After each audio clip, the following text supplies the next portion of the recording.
Right now, 3 wildfires are burning across Spokane, Washington at the same time, and not a single one of them is contained. Over 700 structures have already been destroyed, most of them family homes. 65,000 people have been ordered to evacuate. That is roughly 1 out of every 4 people in Washington's second largest city told to leave everything behind. A veterans hospital had to be emptied. 30,000 customers lost power, and firefighters say the number of buildings lost is still climbing. This is not a rural brush fire burning far from people. Something devastating is unfolding inside an American city, and the fires have 0 containment lines around them. Today, we are going to break down exactly how 3 fires erupted in the same city on the same afternoon, why officials are calling this the worst natural disaster this region has ever faced, and what the coming days could bring. No dramatizing, no guessing. Just the confirmed numbers, the official warnings, and the real situation on the ground right now. If you live in Washington, Oregon, Idaho, or Montana, or if wildfire smoke has reached your area this week, tell us in the comments. Where are you, and what are you seeing outside right now? And if this is your first time here, we cover events like this every single day. The fires, the earthquakes, the storms that mainstream news moves on from too quickly. Subscribe so you do not miss what happens next in Spokane. On Saturday, August 1st, just before noon, the first fire broke out on the West Plains northwest of Spokane. It started near Old Trails Road and West Euclid Road, in dry grass that had not seen meaningful rain in weeks. Within minutes, the fire was moving. Within an hour, it had a name, the Old Trails Fire. The conditions that afternoon were not just bad. They were the worst possible combination a firefighter can face. Wind gusts were running between 35 and 50 mph. Humidity had dropped into the single digits. That means the air itself was pulling moisture out of every leaf, every branch, every wooden fence. The landscape around Spokane was not just dry, it was ready to burn. The National Weather Service saw what was coming. Earlier that morning, they issued something Washington State had never seen before. A particularly dangerous situation, red flag warning. That is the most extreme fire weather alert the National Weather Service can issue. It means the conditions are beyond dangerous. It had never been issued for Washington until Saturday. The Old Trails fire responded exactly the way meteorologists feared. It moved east. It hit the Spokane River, and then it did something crews have been dreading for years. It jumped it. The fire crossed the river on burning embers carried by the wind. Those are called spot fires. Spot fires are when burning embers get carried ahead of the main fire by the wind and start new fires in front of it. The main fire was still miles away, but new flames were suddenly landing in residential neighborhoods on the other side of the water. The fire jumped into the wildland-urban interface. That is the zone where neighborhoods meet wild grass and forest. It is where wildfires turn into structure fires because flames can travel from vegetation directly into homes. Once the Old Trails fire crossed into that zone, the outcome was decided. Crews were no longer fighting a wildfire. They were watching houses burn one after another. But the fires were not finished. Within hours, 2 more had started. The Fairview fire ignited later that afternoon. The Autumn Lane fire followed. All 3 fires were burning in or near populated areas at the same time. All 3 were feeding on the same wind, the same dry fuel, the same brutal humidity, and no fire department in the region had the manpower to fight all 3 at once. Assistant Fire Chief Dahl said it plainly. There is not a fire department in the U.S. that can handle a wind-driven event this size. That is not a defeatist statement. It is a physics statement. When wind is pushing flames faster than fire crews can dig a line, containment becomes impossible until the wind slows down. Governor Bob Ferguson moved fast. On Saturday afternoon, August 1st, he declared a statewide wildfire emergency. He also announced a statewide burn ban that runs through September 30th. The National Guard was already on standby. 110 members had been mobilized on July 31st, 1 day before the fires started. The governor authorized more. Washington State Forester George Geisler gave the first big number that afternoon. The Old Trails fire alone was threatening 4,000 buildings. That is not a projection over weeks. That was the number of structures directly in the fire's path that same day. Evacuation orders started going out fast. Level 3 evacuations are the highest evacuation level. It means leave now, do not pack, do not wait. Your life is in immediate danger. That is the order 65,000 people received across Saturday afternoon and evening. Some of them had less than 15 minutes to get out. The fires kept crowning. Crowning is when a fire climbs from the ground into the treetops. It burns hotter, moves faster, and becomes nearly impossible to fight from the ground. Once a fire is in the canopy, hand crews cannot stop it. Only aircraft can. And the aircraft were about to run into their own problem. By Sunday morning, the sun came up on Spokane, and officials saw exactly what Major General Welsh had warned about.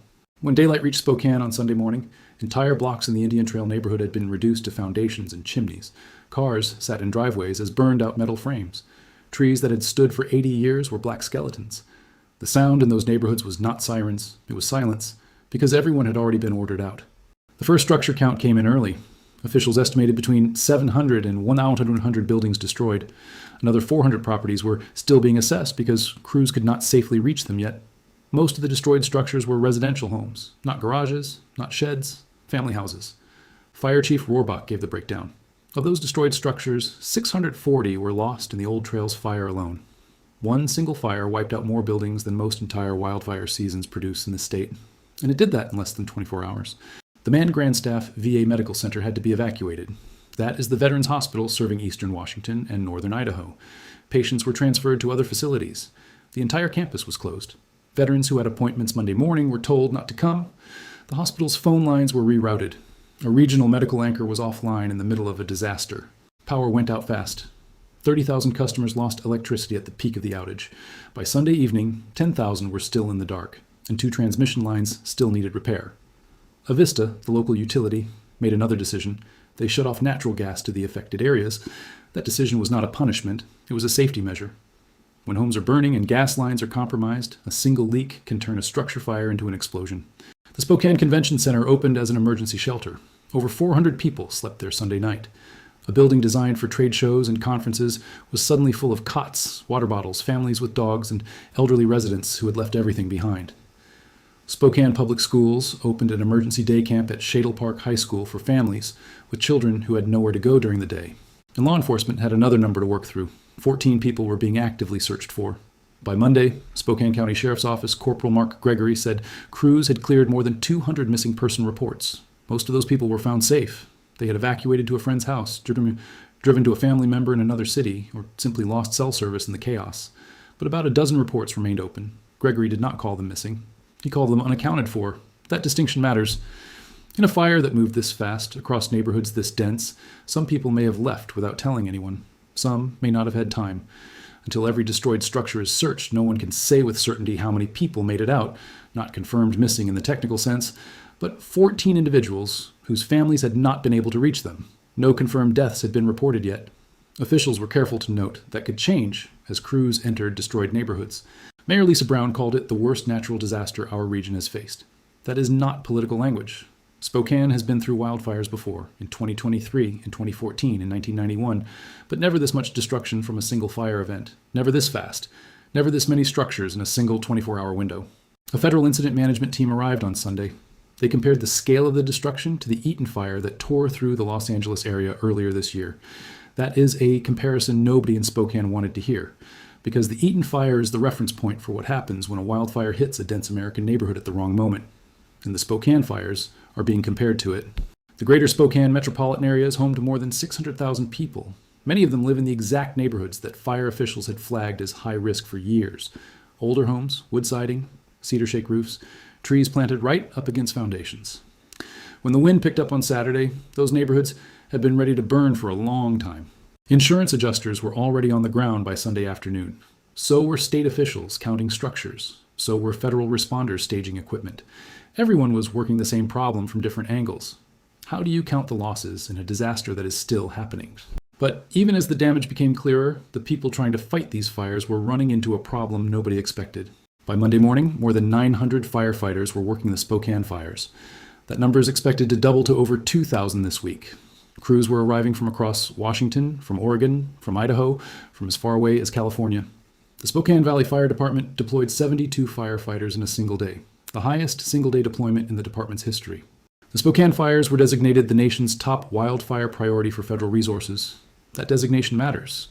It means when federal air tankers, hotshot crews, and heavy equipment are being assigned across the country, Spokane goes to the front of the line. That kind of priority is not given lightly. It is given when the situation is severe enough that other fires can wait. Governor Ferguson spoke directly with President Trump on Sunday. He formally requested FEMA support. That request opens the door to federal disaster funding, temporary housing assistance, and additional federal firefighting resources. It also puts the Spokane fires into the National Disaster Response System, which means the resources coming in are no longer limited to what Washington state can provide on its own. And then came the drones. On Sunday alone, there were 26 unauthorized drone incursions over the fires. Every one of those drones flew into restricted airspace.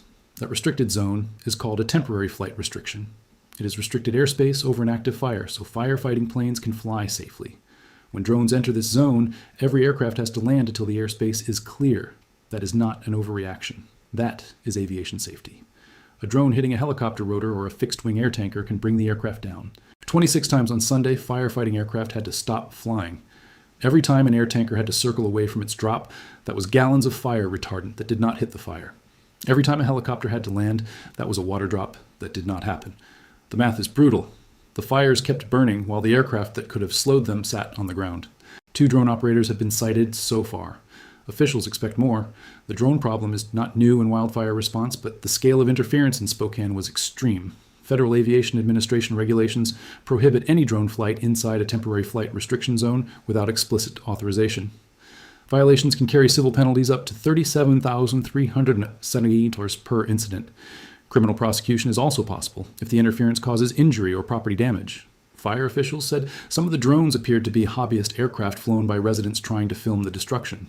Others may have been commercial drones. Regardless of intent, the result was the same. Every unauthorized flight cost firefighters time they did not have. Fire Command sent out one of the clearest public messages of the entire response. If you fly, we can't. 5 words, and they explain the entire problem. As of Monday, the 3 fires remain 0% contained.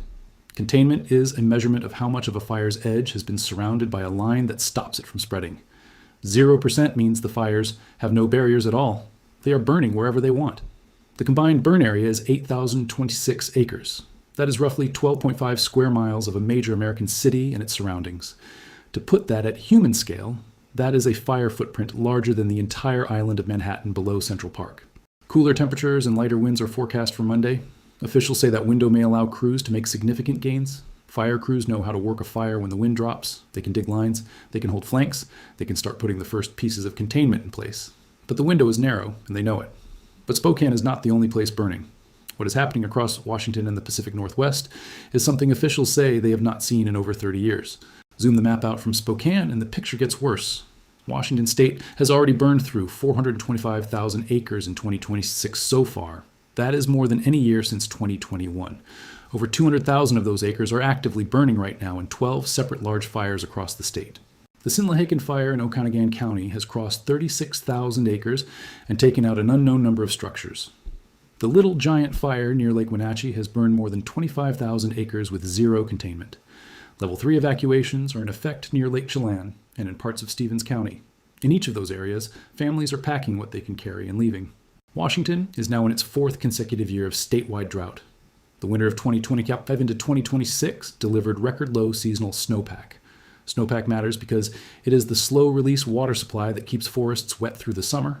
When the snowpack fails, forests dry out earlier, deeper, and more completely. That is exactly what happened this year. 4. That drought is not an abstract number for Spokane. The city's water supply comes from the Spokane Valley Rathdrum Prairie Aquifer, one of the largest sole source aquifers in the country. The aquifer itself is not at immediate risk, but the landscape above it has dried out completely.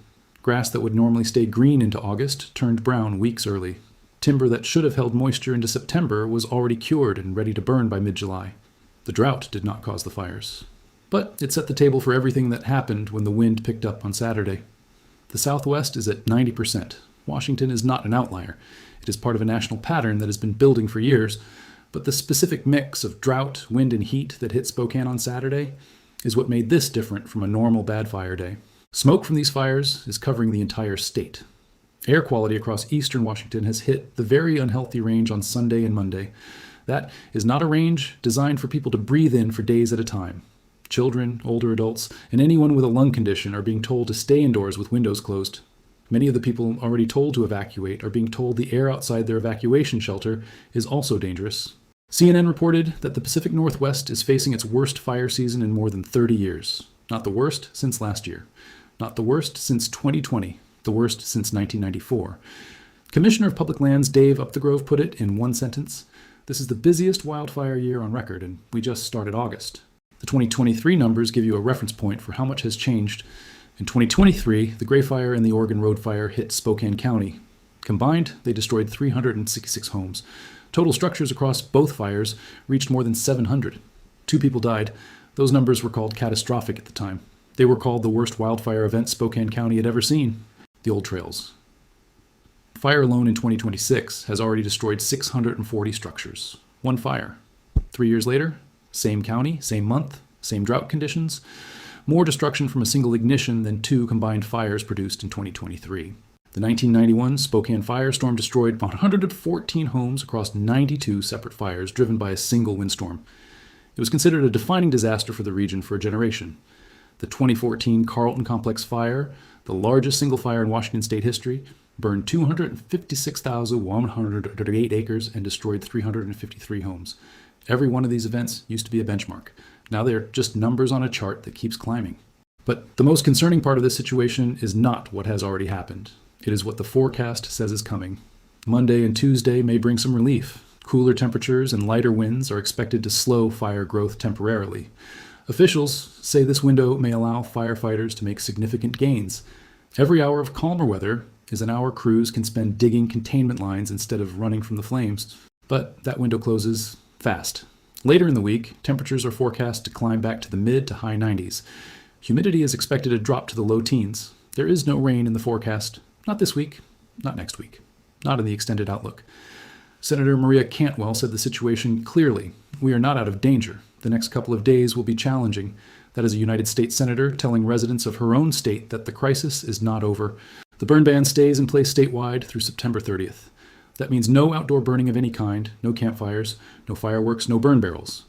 One spark from one careless action in the wrong wind can start the next fire, and Washington does not have the firefighting capacity to handle another major ignition right now. Every crew is committed, every air tanker is assigned, every hotshot team is deployed.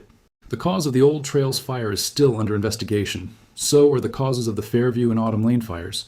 Investigators will spend weeks working the origin points. That work matters, but it does not change what is already burned. August is historically Washington's driest month.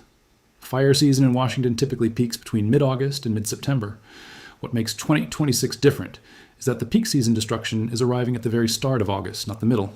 The vegetation is weeks ahead of normal dryness. The firefighting resources are already stretched across 17 active fires statewide. If another major ignition event occurs before crews gain containment on the Spokane fires, the state will be fighting on 2 fronts with resources already committed. That is the scenario officials are quietly preparing for. The rain that usually returns in September is still weeks away. Between now and then, every day is a day that could produce another ignition, another wind event, another Saturday like the one Spokane just lived through. In August 2023, 2 fires destroyed 366 homes in Spokane County, and it was called one of the worst wildfire events in Washington history. In August 2026, 1 fire destroyed 640 structures in the same county, 3 years apart. Same month, same drought that never went away. The interval between record-breaking disasters is shrinking, and it is shrinking in the same neighborhoods under the same sky. The warning signs were visible for months, 4 consecutive years of drought, record low snowpack, the driest start to a fire season Washington has seen in a generation. The question is not whether this could have been predicted. Meteorologists, foresters, and fire chiefs have been saying it out loud since spring. The question is whether what the country does in the next 48 hours changes what this becomes. If you have been through a wildfire evacuation, what is the one thing you wish you had grabbed before you left the house? And if you are in Washington or anywhere in the Northwest right now, what does the sky look like where you are tonight? Tell us in the comments. Real answers from real places help the people watching this who might be facing the same decision in the next few days.